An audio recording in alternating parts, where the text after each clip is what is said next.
Boksit stop tahun depan, stop lagi tembaga atau timahnya, biar digugat lagi.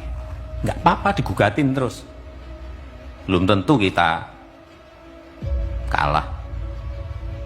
Sudah sering saya sampaikan, karena kita sudah bertahun-tahun, berpuluh-puluh tahun, ratus tahun kita selalu ekspor yang namanya bahan mentah. Sejak VOC loh kita ini ekspor bahan mentah sampai sekarang masih kita ekspor bahan mentah. Kita tidak mendapatkan nilai tambah, tidak mendapatkan added value apa. Sejak 2020 sudah saya sampaikan kepada seluruh menteri, satu-satu harus kita stop. Nikel stop. Tidak ada lagi yang namanya ekspor bahan mentah nikel. Raw material nggak ada lagi diekspor. Nikel stop. Apa yang terjadi? 7 tahun yang lalu kita ekspor nikel bahan mentah kira-kira 1 sampai 1,5 miliar US dollar. Jadi kira-kira 15 sampai 20 triliun rupiah.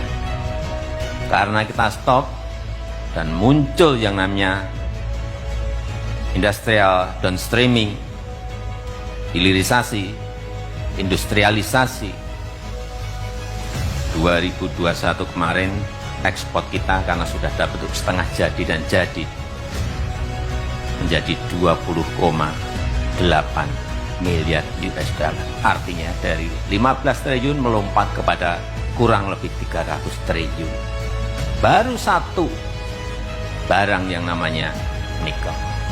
Padahal kita memiliki boksit untuk alumina, tembaga, timah, emas, dan komoditas-komoditas perkebunan dan pertanian.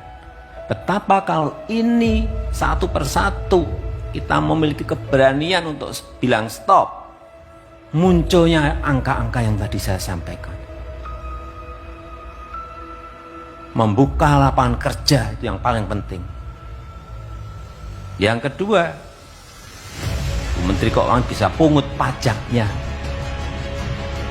PPh-nya ambil, PPN-nya ambil lebih gede, biaya ekspor, NBP, penerimaan negara bukan pajak, dapat semuanya.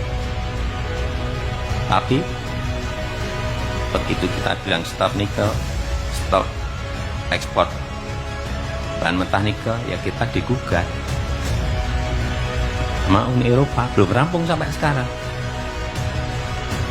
Gak apa-apa, ini belum rampung, saya sudah perintah di boksit tahun ini stop, biar digugat lagi. Boksit stop tahun depan, stop lagi tembaga atau timahnya, biar digugat lagi. Nggak apa-apa digugatin terus. Belum tentu kita kalah, tapi belum tentu juga kita menang. Tapi keberanian itu harus kita lakukan. Kalau kita nggak pernah mencoba, kita nggak akan tahu kita menang atau kalah, kita benar atau nggak benar. Tapi yang ini benar, stop itu benar. Kita tahu karena dari 15 triliun melompat menjadi 300 triliun. Apa yang terjadi kalau ini kita stop semuanya? Investasi di dalam negeri akan naik tinggi sekali. Yang dari luar masuk juga ada capital inflow yang itu juga akan memunculkan nilai tambah yang luar biasa. Dan barang-barang seperti lithium baterai, EV baterai, kendaraan listrik, nanti sodium ion, semikonduktor, semuanya akan diproduksi di dalam negeri. Karena bahan bakunya kita stop. Mereka, saya sampaikan saat G20 di Italia, Indonesia ini tidak tertutup. Kita ini terbuka. Tapi industrinya jangan di tempatmu terus dong. separuh bawa di Indonesia atau semuanya bawa di Indonesia, kita terbuka. Bisa kamu kerjasama dengan BUMN kita, bisa kamu kerjasama dengan swasta kita, atau kamu sendirian juga nggak apa-apa. Tapi di Indonesia enak banget kita storin mereka bahan bakunya, nilai tambahnya bisa 14 kali sampai 20 kali lipat dari kalau kita hanya store material. Enak banget. Pajak mereka yang dapat, pembukaan lapangan kerjaan mereka yang dapat, harus kita dapat apa? Ya, kita ditakut-takuti terus. Tak gugat di WTO, tak gugat di WTO. Gugatlah. Yang kedua, hilirisasi yang kedua, ekonomi hijau. Kekuatan kita ada di sini juga. Sebab itu harus kita bawa ke arah ekonomi hijau, karena kekuatan kita ada di sini. Karena energi hijau kita memiliki potensi yang juga tidak sedikit. Hydropower dari 4.400 sungai yang kita miliki, geothermal 29.000 megawatt, mana-mana ada. Angin kita punya, panas matahari kita ada. Arus gelombang bawah laut kita punya, panas permukaan laut kita memiliki. Sehingga produk yang dihasilkan adalah produk hijau dari Indonesia yang memiliki nilai tambah yang lebih besar.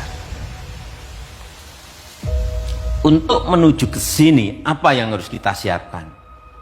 Yang kita ini harus habis-habisan dan secepat-cepatnya melakukan SDM.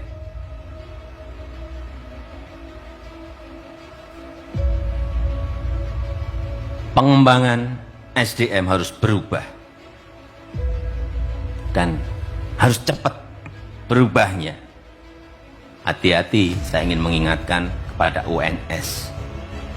UNS sekarang ini sudah menjadi kapal besar. Nah, kapal besar ini kalau mau merubah itu juga pelan-pelan. Padahal yang dibutuhkan adalah kecepatan. Kalau kapalnya masih kecil, belok langsung, gampang banget. Mahasiswa berapa Pak Rektor sekarang? 40.000. Ini sudah kapal Indo. Gede banget, 40.000 itu gede banget. Hati-hati, kapal besar ini hati-hati. Bisa tidak lincah loh, tapi juga bisa lincah. Tergantung nahkodanya. Karena seperti yang tadi saya sampaikan, seluruh organisasi, termasuk lembaga pendidikan tinggi, termasuk universitas, harus lincah, harus cepat belajar dengan perubahan-perubahan yang ada, harus updated, harus. Tapi hati-hati tadi, kapal besar. Karena dunia berubah begitu sangat cepatnya. Ilmu pengetahuan juga berkembang sangat cepat sekali. Saya kadang-kadang nggak ngerti betul. Muncul ini apa sih barang ini? Muncul yang barang apa ini? Muncul lagi, muncul lagi, muncul lagi.